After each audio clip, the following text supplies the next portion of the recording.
आदाब। JKS news के उर्दू खबरनामे में आपका खैर मकदम। मैं हूं आपके साथ आलम खान हकला। खबरों पर आगे बढ़ने से कबल आई नजर डालते हैं इस वक्त की हेडलाइंस पर।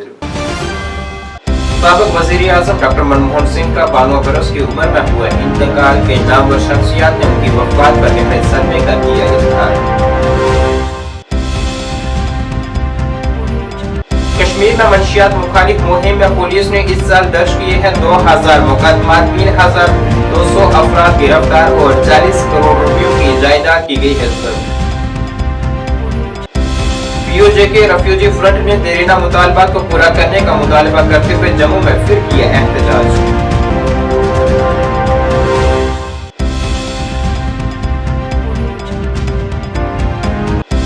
और लंबी खुशखुशाली के बाद जम्मू खित्ते में आज दर्ज की गई हल्की बारिश। अवाम ने किया खुशी का इजहार। आइंदा 24 घंटों में बारिश और बर्फबारी का इम्कान।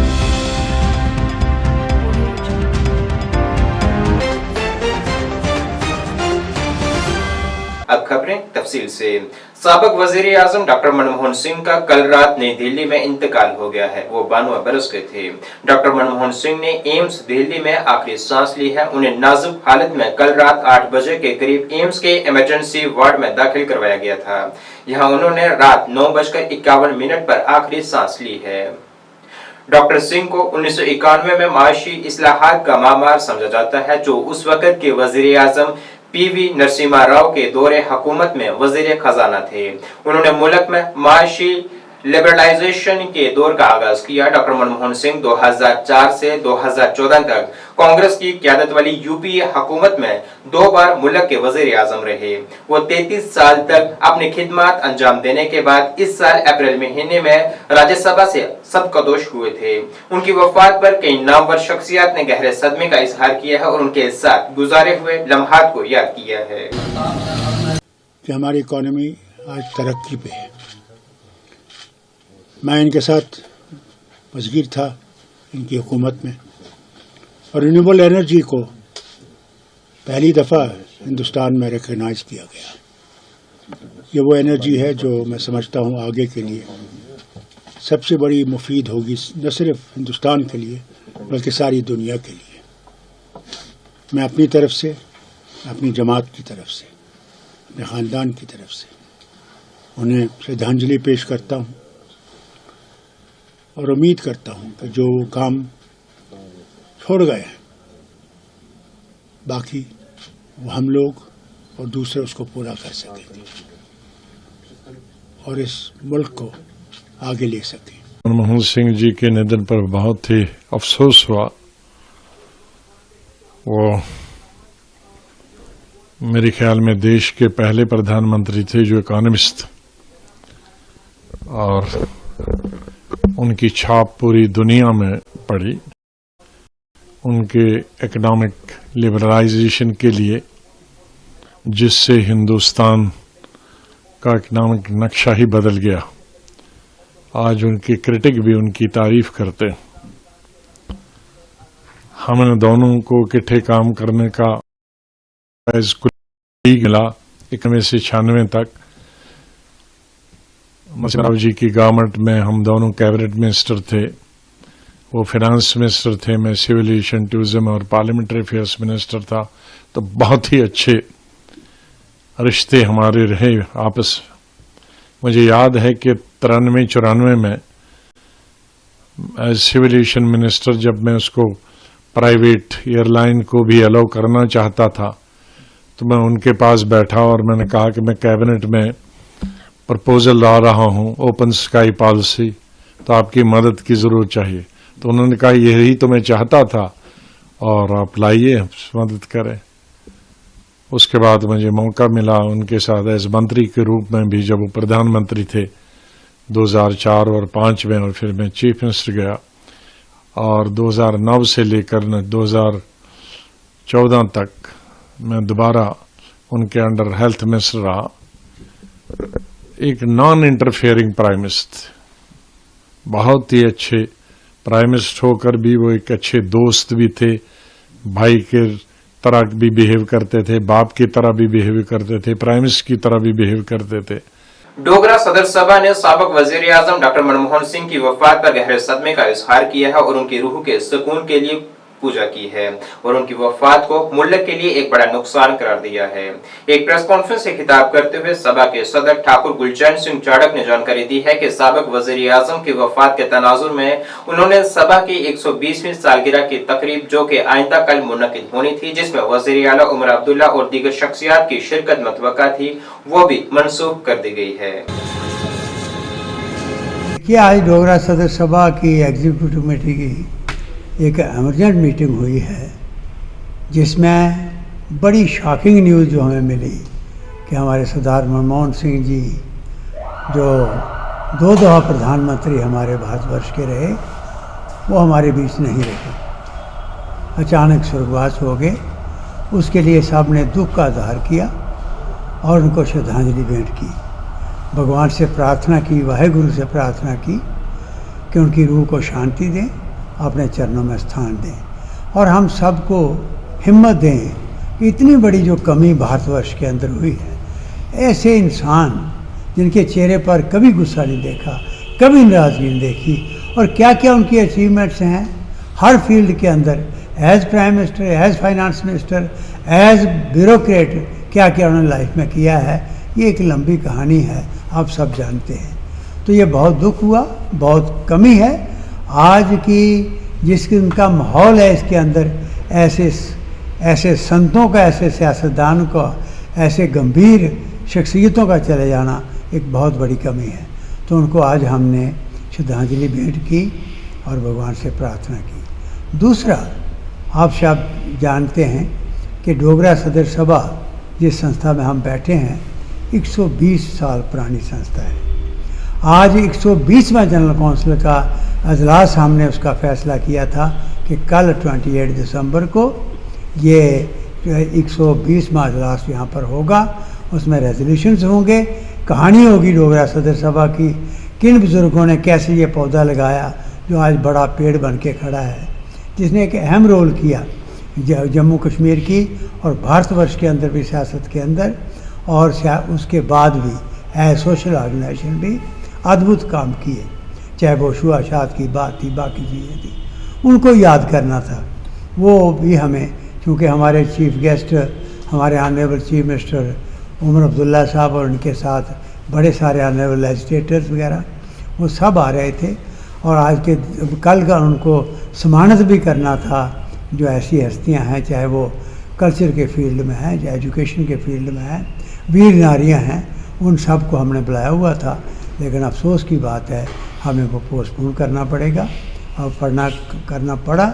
ये फ़ैसला कर दिया एग्जीक्यूटिव कमेटी के अंदर, और अगली डेट का फ़ैसला वो बाद में हम करेंगे। इसके लिए आज हम सारे भारतवासियों को और सारे जम्मू कश्मीर के लोगों को, आप जानते हैं कि डोगरी भाषा को 8 शेड्यूल में शामिल करने के लिए मनमोहन सिंह जी हमारे साथ थे, मेरे साथ ये फ़ोटोग्राफ लगे हैं।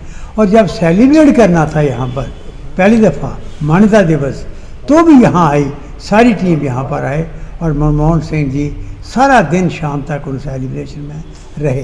पीओजे के रेफ्यूजी फ्रंट ने एक बार फिर अपने देरीना मुतालबा को हल करने की मांग करते हुए एक एहतजाज किया है और हुकूमत से मांग की है कि वो जेपीसी रिपोर्ट के तहत उनकी बकाया रकम को वागुजार करे, बिना अराजी के कुंभों को जमीन फराहम की जाए और दीगर तबकों की तरह उन्हें भी तखसास दिया जाए। तालीमी शोबे में खसूसी रियायत जैसे मामला शामिल हैं। उन्होंने हुकूमत से फौरी तौर तरजीह बुनियादों पर इनके मामला को हल करने की मांग की है। हमारी गृहस्थी का भारत माता की, भारत माता की, 3 लाख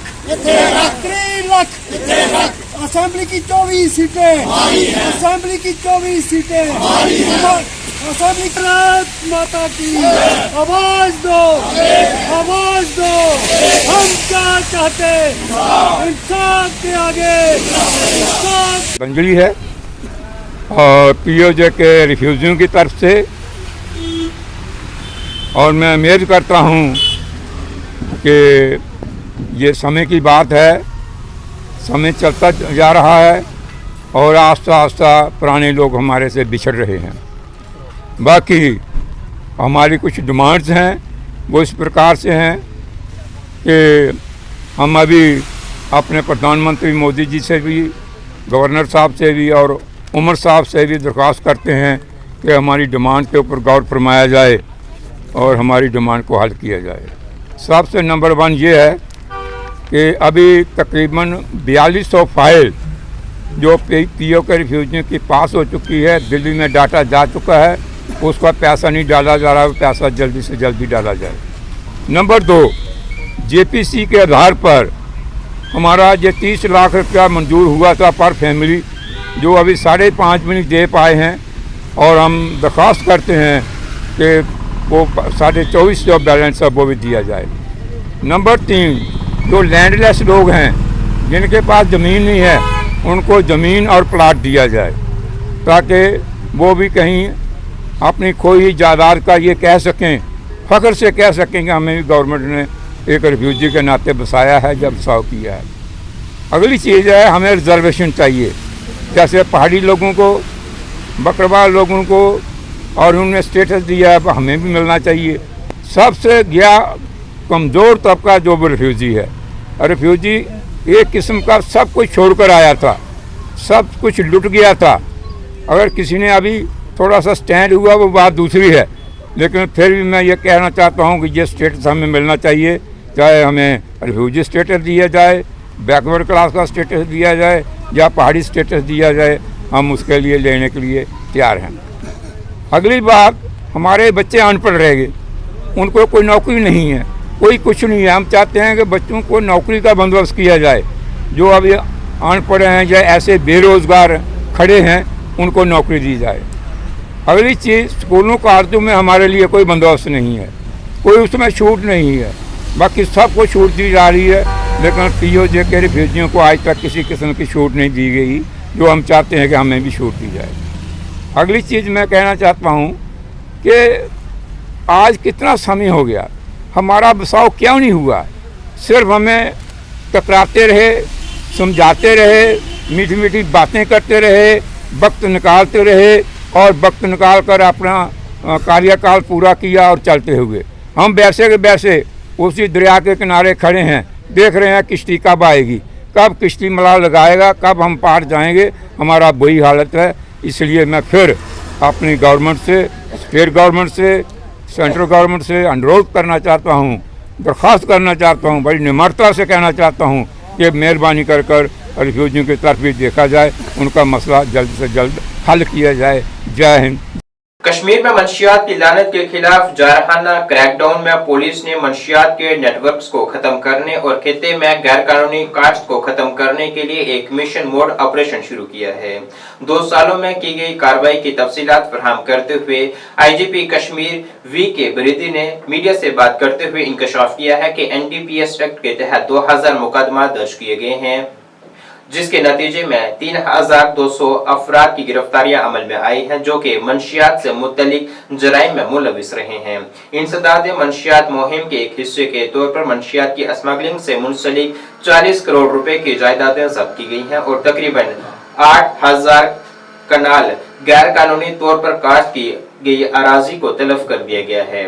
आईजीपी ने अवाम पर जोर दिया है कि वो वादी में मंशियात की बढ़ती हुई लानत को खत्म करने के लिए कानून नाफिज करने वाले इदारों के साथ मिलकर काम करें। आप जानते हैं कि जम्मू कश्मीर पुलिस ने जो नारकोटिक्स और मंशियात की जो प्रॉब्लम है उसको ख़त्म करने के लिए एक मिशन मोड अपनाया है, और इसी प्रयास में जम्मू कश्मीर पुलिस ने पिछले 2 सालों में काफ़ी इंटेंसिफाइड एक्टिविटीज़ करी हैं, और इसी के तहत करीबन 2000 एनडीपीएस केसेस दर्ज करते हुए 3200 के करीब लोगों को सलाखों के पीछे किया गया है, और उसमें एनडीपीएस एक्ट के जो सख्त से सख्त प्रावधान है उनका इस्तेमाल करा गया है ताकि समाज में जो वो आलूदगी फैला रही हैं उससे वो बाज आए। उसी काविश में जम्मू कश्मीर पुलिस ने करीबन पिट एनडीपीएस के भी जो स्ट्रिक्टर प्रोविजंस हैं उनका उपयोग करते हुए करीबन अंदाजन 400 लोगों को पिट एनडीपीएस में भी प्रिवेंटिव डिटेंशन में डाला है, और इसके साथ साथ जो ड्रग पेडलर्स और इसमें जो इन्वॉल्व एक्यूज्ड हैं, जो स्मगलिंग में इसमें इन्वॉल्व रहते हैं, उनकी प्रॉपर्टीज़ को भी जब्त किया गया है। लिहाजा पिछले 2 सालों में 40 करोड़ की मालियत की प्रॉपर्टीज़ जो है इस टाइप के लोगों की वो जब्त की गई है, अटैच की गई है। और इसी के साथ साथ जम्मू कश्मीर पुलिस ने जो यहाँ पे इलीगल पॉपी भंग कल्टीवेशन है उसमें पिछले 2 सालों में 8000 केनाल पे जो उगी हुई पॉपी भंग कल्टीवेशन को डिस्ट्रॉय करा है, बाकी महकमों की मदद के साथ। जैसे बोला उसकी मालियत दी गई है, उसकी बहुत तफसीलात डिटेल आपके वो कहने में बड़ा वो बारीकी आ जाती है, तो इस लिहाजा आपको बोला लगभग 40 करोड़ तक की जो प्रॉपर्टी उनकी सीज की गई है, जिसकी इकोनॉमिक वैल्यू मैंने आपको बताई। और इसी के साथ साथ आप इस चीज़ को अप्रिसिएट करेंगे, पिछले 2 महीनों में करीबन 7.5 से 8 करोड़ की प्रॉपर्टीज़ जो हैं हम लोगों ने जब्त करी गई हैं कश्मीर के मुख्तलिफ ज़िलों में, और ये जम्मू कश्मीर पुलिस की जो ये मुहिम है ये आगे भी जारी रहेगी। देखिए पुलिस हमेशा पब्लिक की जो सर्विस के लिए ही है, और हम लोग चाहते हैं कि माशरे में जो हैं बड़े बुजुर्ग लोग हैं जो अपना रुख रखते हैं पुलिस के साथ ताउन करें, ताकि पुलिस जो अपनी बेसिक पुलिसिंग है और इस टाइप की प्रॉब्लमों को और उसका इजाला हो सके, उसमें पुलिस की पूरी मदद रहे। सर जम्मू कश्मीर के लोगों के लिए सर क्या पैगाम देना चाहेंगे आप? मेरा आपकी वसादत से यही पैगाम है कि ज़्यादा से ज़्यादा, खासकर जो इस टाइप की प्रॉब्लम है मंशियात की, ज़्यादा से ज़्यादा पुलिस को ताउन दें। अगर कोई खबर है या इस टाइप की वो है तो अपने नियरेस्ट पुलिस स्टेशन हो या कंसर्न डिस्ट्रिक्ट एसपी हो, उसको बिल्कुल अपनी बात कहें ताकि हम लोग उस पर कानूनी कार्रवाई कर सकें। वादी कश्मीर में यहाँ शदीद सर्दी की लहर जारी है। वहीं जम्मू खित्ते में आज हल्की बारिश दर्ज की गई है, जिससे एक लंबे अरसे से चल रही खुश्क मौसम का भी खात्मा हुआ है। इस बारिश से अवाम में काफी खुशी देखी जा रही है। उनके मुताबिक ये बारिश बीमारियों से बचने के लिए काफी मुफीद है। ये बारिश किसानों के लिए भी काफी मुफीद साबित हो सकती है। वहीं महकमा मौसमियात के मुताबिक जम्मू डिवीजन के मैदानी इलाकों में हल्की बारिश और वादी के बालाई इलाकों में अगले 24 घंटों के दौरान बर्फबारी का इम्कान है।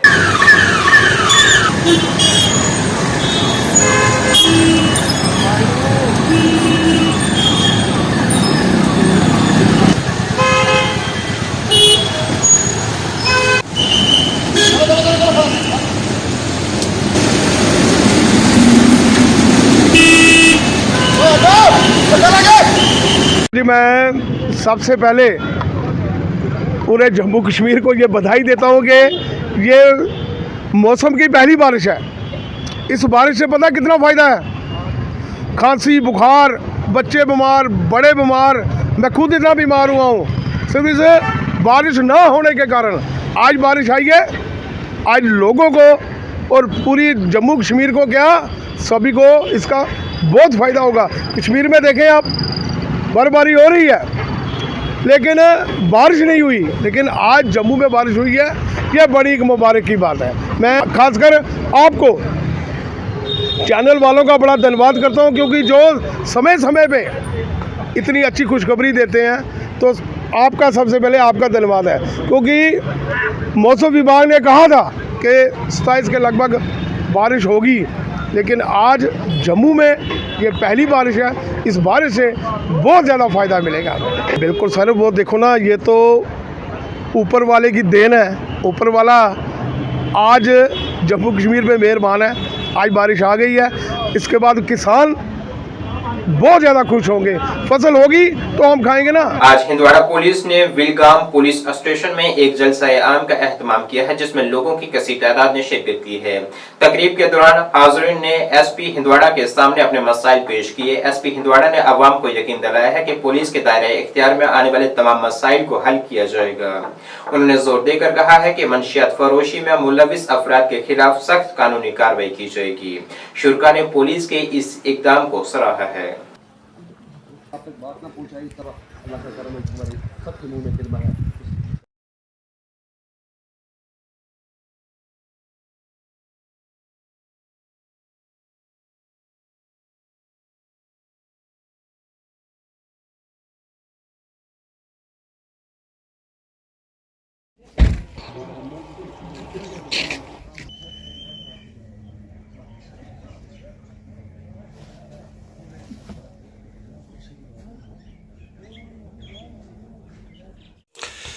लेकिन जी थाना दिवस का जम्मू एंड कश्मीर पुलिस की तरफ से ये थाना दिवस जो है वो फोर्टनाइटली हर थाने में जो है इसका इनेकाद होता है। तो इसी सिलसिले में हंदवारा में भी हर पुलिस स्टेशन में और पुलिस पोस्ट में इसका इनेकाद था, और यहाँ बिलगाम थाने में भी था। और मैं जस्ट यहाँ खुद देखने आया कि किस तरह के मतलब जो इंटरेक्शन लेवल है लोगों का वो किस तरह का है, और लोगों की क्या जो मुश्किलात हैं वो जो पुलिस के संभावना रखना चाहते हैं। तो लोगों से बात करना भी मकसद था, और अपना जो थाना दिवस का जो हमारा जो एक्टिविटी है उसको सुपरवाइज करने का भी आज मेरा यहाँ आने का मकसद था। तो हमारी जो जंग जो चल रही है जम्मू कश्मीर पुलिस की ड्रग्स के खिलाफ, उसकी जो कड़ी हंदवाड़ा में है, उसमें हमारी जो अवलीन तरजीह मानकर ड्रग्स के खिलाफ काम किया जा रहा है। और यहाँ भी मुझे जो लोगों का फीडबैक मिला है वो मुझे अच्छा लगा कि लोगों ने कहा कि हाँ जो ड्रग्स के खिलाफ काम हुआ है उससे बेहतरी आई है। तो यहाँ पे हमने आज इस चीज़ का लोगों के साथ मिलकर एक अहद किया है कि हम इस इलाके को ड्रग्स फ्री लोगों के ताउन से बनाएंगे। जम्मू जिले की ब्लॉक भुलवाल और मढ़ की सिख संगत ने सिखों के 10वें गुरु गोविंद सिंह जी के 358वें जन्मदिन के हवाले से 29 दिसंबर 2024 को विशाल नगर कीर्तन का एहतमाम किया जाएगा। इस मुबारक मौके पर संगत को गुरु ग्रंथ साहिब जी का आशीर्वाद हासिल करने के लिए मदऊ किया गया है। नगर कीर्तन सुबह 10:30 बजे गुरुद्वारा सिंह सभा बटेहरा बलवाल से शुरू होगा और दोपहर 2:30 बजे गुरुद्वारा दशमेश दरबार दियारन बलवाल जम्मू में इख्तिताम पजीर होगा। इसके मुतालिक जानकारी आज जम्मू में एक प्रेस कॉन्फ्रेंस में दी गई है। मर्द अगंबड़ा बरियाम अकेला बहा बहा गोविंद सिंह आपे गुरचेला। वाहिगुरू जी का खालसा वाहिगुरू जी की फतेह। आए हुए सारे मीडिया साथियों का मैं बहुत बहुत धन्यवाद करता हाँ जिन्होंने अपना कीमती टाइम कढ़िया है। वाहिगुरू जी का खालसा वाहिगुरू जी को बेनती इस प्रकार की जाती है कि साहिब कमाल धन धन श्री गुरु गोबिंद सिंह जी महाराज जी के 358वां प्रकाश पर्व के संबंध में ब्लाक भलवाल और ब्लाक मढ़ की समूह संगतां वालों मिल के 29 दिसंबर 2024 दिन ऐतबार नूं सवेरे 10:30 बजे गुरुद्वारा सिंह सभा बटैड़ा तो श्री गुरु ग्रंथ साहिब जी ਅਤੇ ਪੰਜ ਪਿਆਰਿਆਂ ਦੀ ਅਗਵਾਈ ਹੇਠ ਇੱਕ ਵਿਸ਼ਾਲ ਨਗਰ ਕੀਰਤਨ ਕੱਢਿਆ ਜਾ ਰਿਹਾ ਹੈ, ਜਿਸ ਦੀ ਸਮਾਪਤੀ ਦਿਨ ਨੂੰ 2:30 ਵਜੇ ਗੁਰਦੁਆਰਾ ਦਸ਼ਮੇਸ਼ ਦਰਬਾਰ ਦਿਹਾਰਨ ਵਿੱਚ ਕੀਤੀ ਜਾਵੇਗੀ। ਇਸ ਨਗਰ ਕੀਰਤਨ ਵਿੱਚ ਪ੍ਰਚਾਰਕ ਰਾਗੀ ਜਥੇ ਢਾਡੀ ਜਥੇ ਸੰਗਤਾਂ ਨੂੰ ਸ਼ਬਦ ਕੀਰਤਨ ਅਤੇ ਇਤਿਹਾਸ ਨਾਲ ਜੋੜਨਗੇ। ਗੱਤਕਾ ਪ੍ਰਦਰਸ਼ਨੀ भी की जाएगी। नगर कीर्तन की प्रबंधक कमेटी वालों बेनती की जाती है सारी समूह जम्मू जिला और other rural area city area के लोगों कि इस समूह सारे इलाके दी संगतां कि हुम हुमा के इस विशाल नगर कीर्तन में पहुँच के गुरु घर दी खुशियां प्राप्त करो जी। इतनी बेनतियां प्रवान करो। वाहिगुरू जी का खालसा वाहिगुरू जी की फतेह।